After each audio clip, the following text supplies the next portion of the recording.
I'm Claire Newton. I'm a psychologist, speaker, trainer, and coach. So I've told you about the common signs and symptoms of trauma.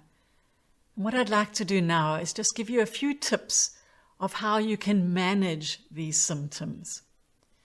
Let's talk about our body's reaction first. I said to you that our breathing becomes very, very shallow and we start to hyperventilate. And that in itself can cause us to become even more anxious. So one of the things that we need to do is to do those deep breathing exercises. You've always heard about breathe deeply. But what you often don't hear is actually some important points around that deep breathing. I said to you that our bodies reacts with lots of pain. Headaches, chest pain, muscle aches, and so on. And the reason for that is because our muscles are literally contracting. We're holding that tension. We're holding that stress in our bodies. So, of course, one of the things that is going to be very helpful is just to become aware of the fact that you're holding that tension and to try and literally, consciously relax those muscles. You could do progressive relaxation exercises. There'll be a lot of different things you can do to relax those muscles. And I take you through that in one of the videos. But just that consciously, being aware of the fact that you're holding tension. Lots of us are sitting with our shoulders up somewhere near our ears, and it's just about dropping those shoulders down, releasing some of those muscles. So one of our body's reactions is a change in appetite. We may get an increase in appetite or even to lose our appetite. For those people who lose their appetite, what I say to them is really just focus on what you can eat, make it count. Have something as healthy as you can. We don't want to compromise our immune system. We really do need to be feeding our bodies in this time of stress. So try and eat fruit, try and eat vegetables. But when I'm sitting with a client, I'll often say to them, looking at an apple, if you're not hungry, you're not going to want to eat an apple. And you're probably just going to put it down again. So my tip is to cut everything up into little slices or little bits. A sliced apple, put it into a little container and just kind of have that near you, whether you're watching television, whether you're at work, and just nibble away at that, those little slices of apple. And what you'll find is before long, it's actually all gone. And so you've given yourself some healthy nutrition, something for your body to work on. So try and do that with, all sorts of healthy foods and snacks, little small bites, and just pick away at it. I'm not encouraging you to do this in the long term. This is a short-term solution just to help those people that actually have lost appetite but need to get some kind of nutrition in. Make sure you're keeping yourself well hydrated. As much just plain, clear, clean water as you can. Just keep drinking, just keep sipping away.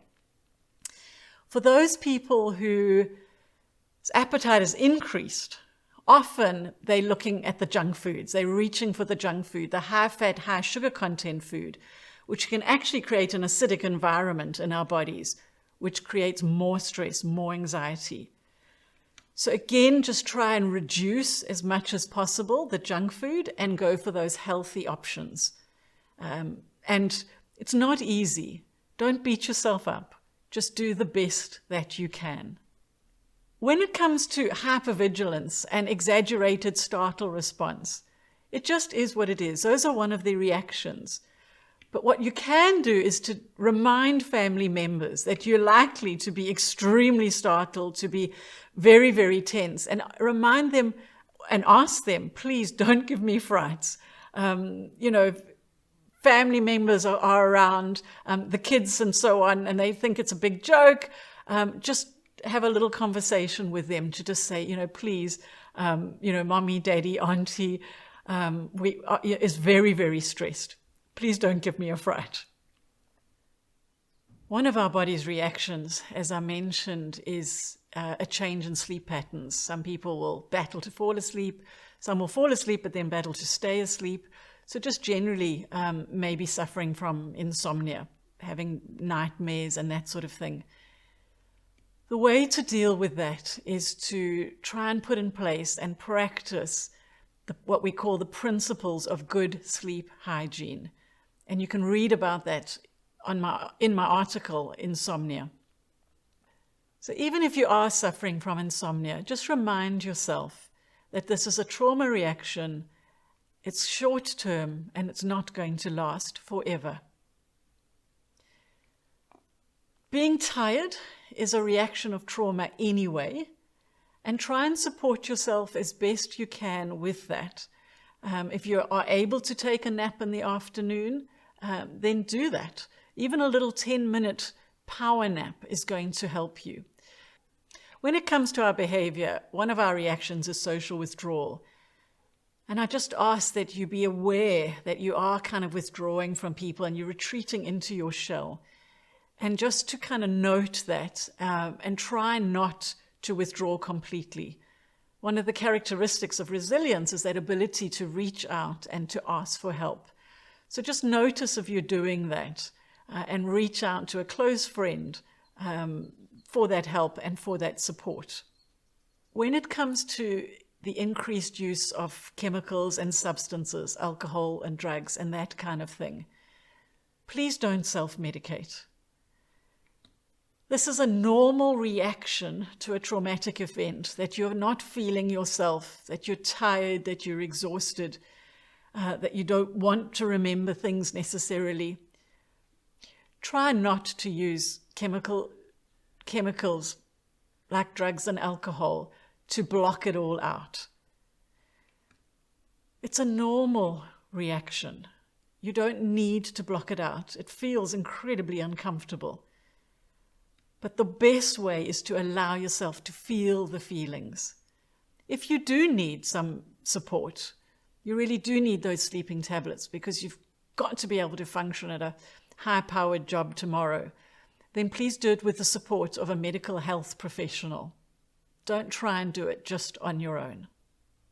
When it comes to feelings, I said that some people really want to talk about it and other people don't want to talk about it at all. Just honor that. What we know is that most introverts like to go in and think and reflect. And if you are one of those people who just wants to think and reflect and kind of process it on your own, then honor it. You're going to get a lot of people giving you all sorts of advice about what to do to help you manage this whole traumatic experience. And a lot of people are going to say, oh, you really must talk about it.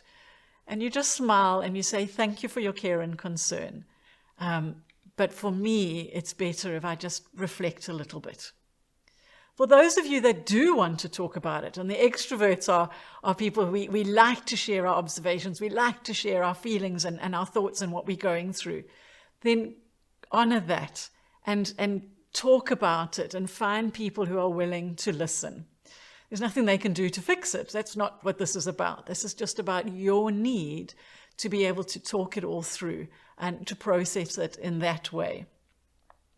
Just be careful, though, of who you're talking to. There may be people who don't want to hear anymore. They've been through enough trauma. So then respect that and find somebody else that you can talk to. When it comes to those feelings of helplessness and being out of control, see if you can find ways of getting back into control just in your everyday routines. So really focus on those routines of what do you do in the morning when you get back, when you get up out of bed. Do you make your bed first? Do you have that cup of tea or coffee first? So just get those routines back in place, those everyday normal routines, to help you to gain that sense of control. See if there is something you can do to help others. My creating these videos is my way of dealing with my sense of helplessness. So think about what is it that you can do? What skills or talents have you got? And it might just be something as simple as phoning up your friends and family who you know are traumatized and just saying, how are you doing? I know for me, when I've received those kinds of messages, on my phone and email, just saying, how are you doing? It has really lifted my spirits just to know there's somebody out there thinking of me. Those are the sorts of things that you can do. In my community, I've found that so many of the women have been sourcing food supplies from the local farmers, sharing where people can get nappies or baby formula, sharing where, a store is open. It's those simple things. Don't underestimate them. It will help you to deal with your sense of helplessness. And in that way, you can help yourself. I mentioned that anger is one of the reactions to trauma.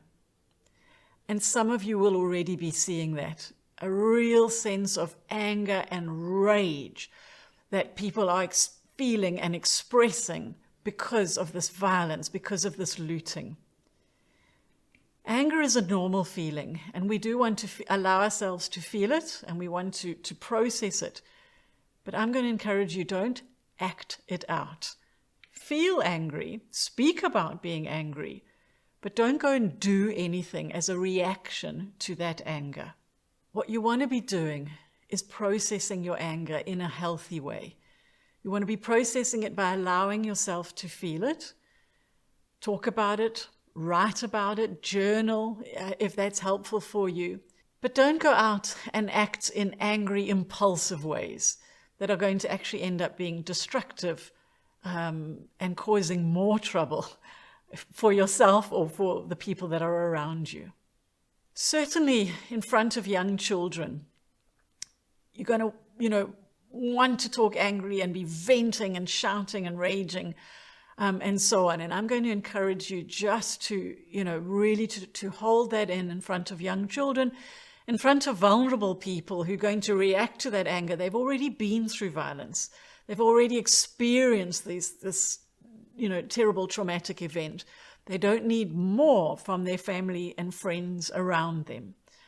So again, just try and manage and process that. And if you're struggling, that's when, the professionals are there to help you. Seek that counselling. Go and see the psychologist or whatever help that you can get in terms of professional counselling.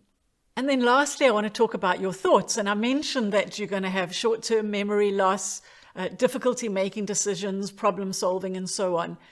And just manage that as practically as you can. I always advise my clients, use whatever mechanisms they can to help them to remember things. Use your devices, set alarms, set reminders, write things down, whether you're writing it down directly into your device or onto a little notebook or a piece of paper and you keep that in your pocket. Then use those practical kind of ways just to help us to remember things. Ask people, around you to help you to remember things. Put in place all the little techniques that we usually use to help us, to remember and not to forget.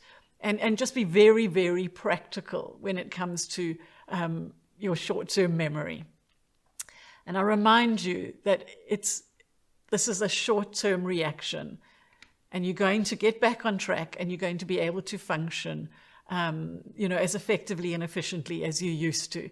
Just give it a bit of time. Just give it a few weeks. I mentioned to you that one of the reactions of trauma is that we're just not able to problem solve as effectively as we used to. So this is not a time to make huge decisions. And what we are seeing is that people are putting their house on the market, they're selling their house, they're planning to immigrate, they're off and they've gone. It's a normal reaction, but I'm going to encourage you not to act impulsively on that. Just take some time. Don't make any major changes. Just give yourself at least a few weeks, if not a few months, to make a very sensible decision around whether you sell your house or not, about whether you immigrate or not, about whether you move province or not. Just take time for things to settle down and for you to be able to think through very sensibly, very wisely, and not to act impulsively.